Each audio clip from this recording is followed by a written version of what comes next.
नमस्कार दोस्तों, आप पढ़ रहे हैं कक्षा 12वीं एनसीईआरटी गणित, जिसमें आज आप पढ़ेंगे अध्याय 3 पर विविध प्रश्नावली। तो देखिए, इसके हमने 6 क्वेश्चन तक सॉल्व कर लिए थे।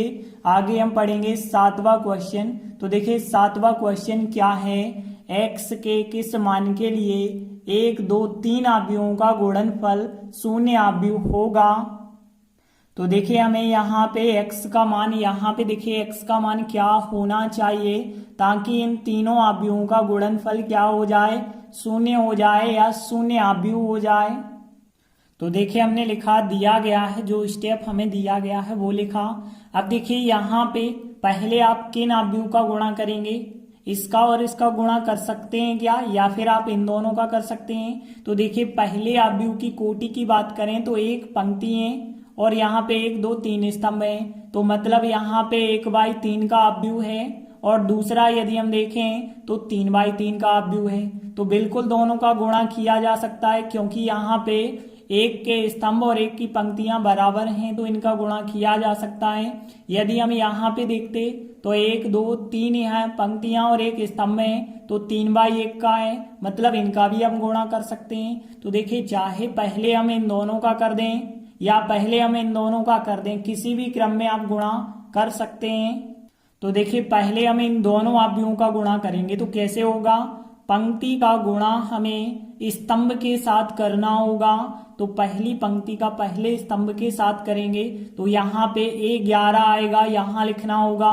फिर पहली पंक्ति का यदि हम दूसरे स्तंभ से करेंगे तो A12 आएगा, यहाँ लिखना होगा। पहली पंक्ति का तीसरे स्तंभ से करेंगे तो A13 आएगा, यहाँ लिखना होगा।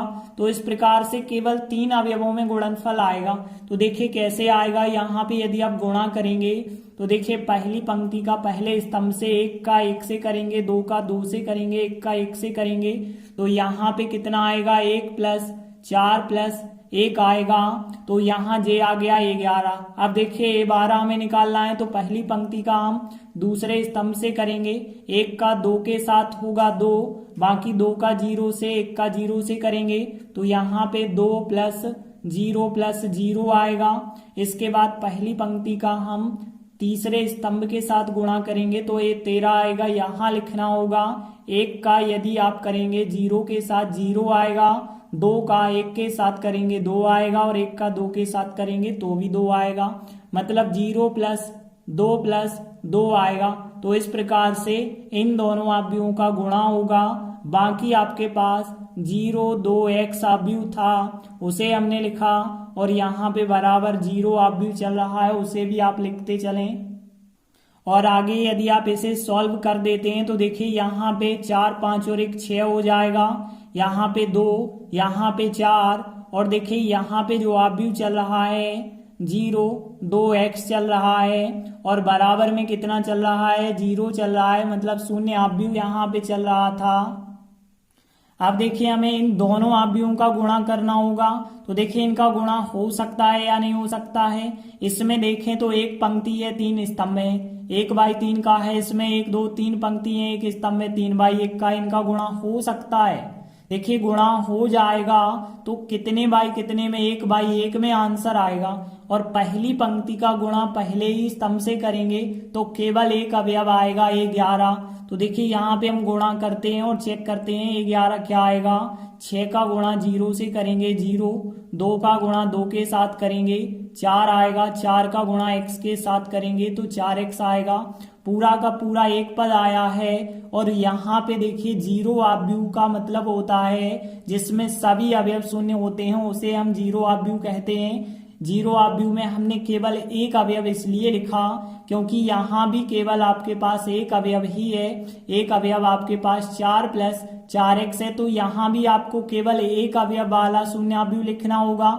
यदि यहाँ पे 2/2 कोटि का होता तो यहाँ भी 2/2 कोटि का 0 आव्यूह लिखते।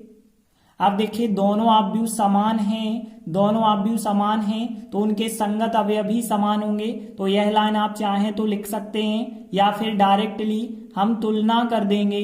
तो देखिए तुलना करने पर हमें इसका मान 0 के बराबर मिला, 4 + 4x = 0 मिलेगा और यहाँ से यदि आप देखें तो 4x बराबर माइनस के 4 हो जाएंगे, x बराबर -4/4 आएगा। मतलब यहाँ से x का मान आपको -1 मिल जाएगा और x का ही हमसे मान पूछा गया है, तो x बराबर -1 यही हमारा उत्तर हो जाएगा। तो इस प्रकार से 7वां सवाल कंप्लीट हुआ। देखिए 8वां सवाल है, यदि एक आव्यूह दिया गया है, हमें सिद्ध करके बताना है a वर्ग -5a + 7i का मान 0 आव्यूह के बराबर है। तो देखिए सबसे पहली चीज यहाँ आपको a वर्ग की आवश्यकता होने वाली है, तो a वर्ग का मान हम पहले से ही ज्ञात करके रखें। तो देखिए हमें a वर्ग का मान कैसे निकालेंगे। देखिए पहले तो हमने लिखा दिया गया है, एक आव्यूह a दिया गया है, a वर्ग यदि हमें निकालना है तो a और a का हमें गुणा करना होगा। तो देखिए a आव्यूह हमने लिखा 3 - 1 1 2, इस आव्यूह का गुणा हमें इसी आव्यूह के साथ करना होगा। तो देखिए जब आप इस आव्यूह का गुणा इसी आव्यूह के साथ करेंगे तो हमें क्या प्राप्त होगा। तो देखिए गुणा हमें पंक्ति का स्तंभ से करना है, इतना तो आपको पता है। तो देखिए पहली पंक्ति का पहले स्तंभ से करेंगे तो हमें 11 प्राप्त होगा। तो देखिए संगत का गुणा होता है पहले का पहले से, दूसरे का दूसरे से, 3 त्रिका 9, 1 और 1 का करेंगे तो 1 आएगा, लेकिन माइनस का 1 आएगा तो 9 - 1 आ जाएगा। पहली पंक्ति का दूसरे स्तंभ से तो 12 आएगा, 3 का 1 से 3, 1 का 2 से करेंगे तो 2 आएगा। मतलब यहाँ 3 + 2 आ जाएगा, 3 + 2। अब देखिए फिर हम दूसरी पंक्ति लेंगे, इसका गुणा पहले स्तंभ से तो -1 का 3 से -3 और यहाँ -2, तो यहाँ -3 यहाँ -2।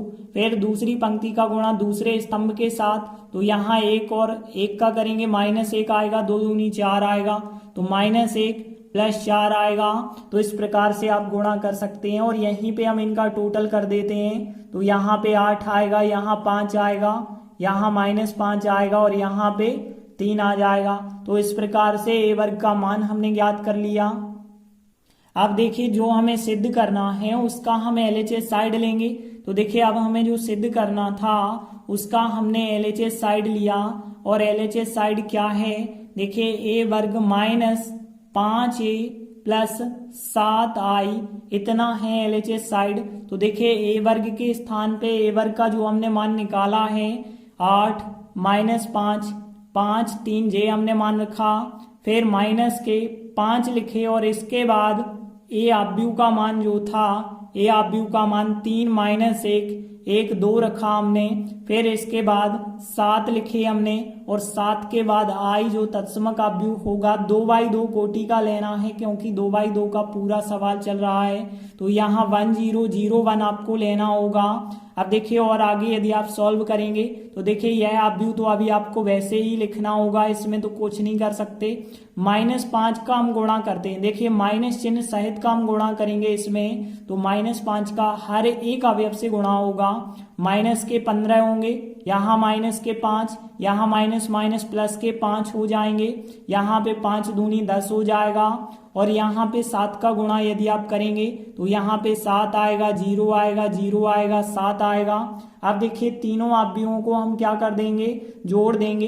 तो जोड़ कैसे सकते हैं, संगत अवयव जोड़ते हैं। मतलब देखिए 8 - 15 + 7 जोड़ेंगे तो 8 - 15 + 7 जोड़े जाएंगे, 5 - 5 और 0 जोड़े जाएंगे, 5 - 5 और 0 को जोड़ेंगे, -5 + 5 और 0 जोड़ेंगे तो -5 और +5 और 0 जोड़ेंगे, 3 - 10 3 - 10 और +7 जोड़ेंगे। तो देखिए आपको क्या प्राप्त होगा जोड़ने पर, यदि आप जोड़ते हैं तो देखिए यहाँ पे आपको 15 ऋण के हैं, 8 और 7 धन के भी 15 मतलब 0, यहाँ पे धन की ऋण की कट जाएगी 0, यहाँ धन की ऋण की कट जाएगी 0, 7 3 10 में से 10 घटाएंगे 0, मतलब आपको 0 0 आव्यूह प्राप्त हुआ है और इसे हम कहते हैं शून्य आव्यूह। शून्य आव्यूह मतलब ओ के द्वारा या 0 के द्वारा दर्शा सकते हैं और यही हमारा RHS आ जाता है, शून्य आव्यूह। तो हमने LHS लिया और RHS के बराबर आंसर ले आए और यही हमारा सवाल जो है सिद्ध हो जाता है। तो इस प्रकार से 8वां क्वेश्चन भी कंप्लीट हुआ। इसके बाद देखिए अगला 9वां सवाल है। इसमें भी आपके लिए 1 2 3 आव्यूह गुणा के रूप में दिए गए हैं, बराबर है 0 आव्यूह। तो आपको x का मान निकालना है, मतलब जैसा हमने 7वां क्वेश्चन किया था वैसे ही करना होगा। तो देखिए सबसे पहले जो चीज दी गई है वो हमने लिखी। अब देखिए यहाँ पे हम पहले इन 2 आव्यूहों का गुणा कर लेंगे, फिर जो भी आएगा उसका हम इस आव्यूह के साथ गुणा करेंगे। तो देखिए पहले हम जो है इन दोनों आव्यूहों का गुणा करते हैं। तो पहली पंक्ति का गुणा हमें पहले स्तंभ के साथ करना होगा, तो ये 11 आएगा, यहाँ लिखेंगे। पहली पंक्ति का दूसरे स्तंभ के साथ करेंगे 12 आएगा, पहली पंक्ति का तीसरे स्तंभ के साथ करेंगे 13 आएगा। तो इस प्रकार से 3 अवयव ही यहाँ पे आपको प्राप्त होंगे। तो देखिए x का गुणा यदि आप 1 के साथ करेंगे तो x ही आएगा, -5 का 0 के साथ करेंगे तो 0 ही आएगा। अब 0 चाहे ऋण का लिखें धन का कोई अंतर नहीं है, -1 का 2 से करेंगे तो -2 आएगा। तो ये हो चुका है 11वां अवयव। अब पहली पंक्ति का दूसरे स्तंभ से गुणा करेंगे तो 12वां आएगा। तो देखिए x का यदि आप 0 से करेंगे 0, 5 दूनी 10 माइनस के, और यहाँ पे भी 0, तो यहाँ पे 0 - 10 प्लस 0 आएगा। अब देखिए पहली पंक्ति का गुणा तीसरे स्तंभ से करेंगे तो यहाँ पे अवयव 13वां प्राप्त होगा। तो x का 2 से करेंगे 2x आएगा, -5 का 1 से करेंगे -5 आ जाएगा, और -1 का 3 के साथ यदि हम करेंगे तो -3 आ जाएगा। और यहाँ पे जो आव्यूह दिया गया है इसे अभी हम लिख देते हैं x 4 1, और यहाँ पे 0 आव्यूह लिखा है तो 0 आव्यूह अभी लिखते चलें। देखिए यहाँ पे यदि आप इन सब को सॉल्व करेंगे तो यहाँ पे x -2 आएगा, यहाँ पे -10 आएंगे, यहाँ 2x -8 आएगा, और यहाँ पे देखिए जो आव्यूह चल रहा है x 4 और 1 चल रहा है, और बराबर में कितना चल रहा है 0 आव्यूह चल रहा है। अब देखिए यहाँ एक ही पंक्ति है और यहाँ एक ही स्तंभ है, गुणा करेंगे तो केवल एक ही अवयव आपको प्राप्त होगा।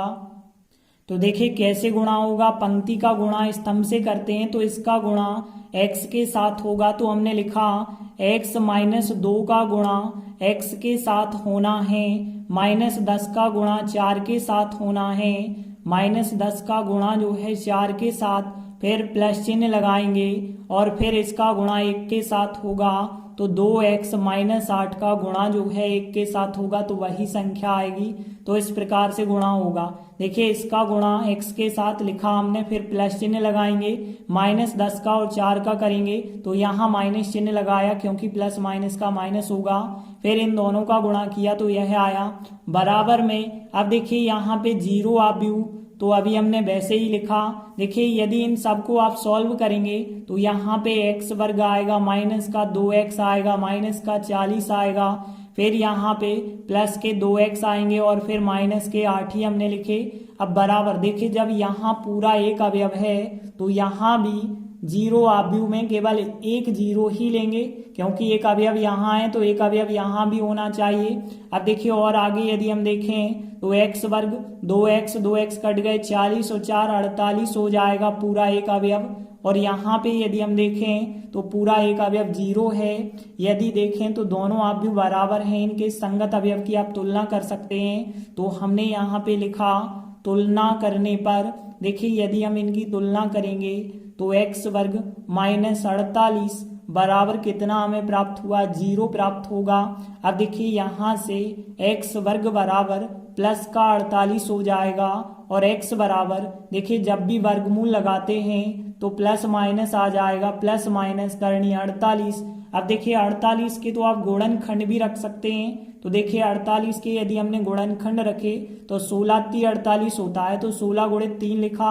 अब देखिए 16 × 48 हमने इसलिए गुणनखंड लिए क्योंकि 16 का वर्गमूल 4 हो जाएगा, बाकी 3 बचे रहेंगे अंदर, तो x का मान जो है निकल के आ गया +-4 करनी 3, यही हमारा फिर आंसर हो जाएगा।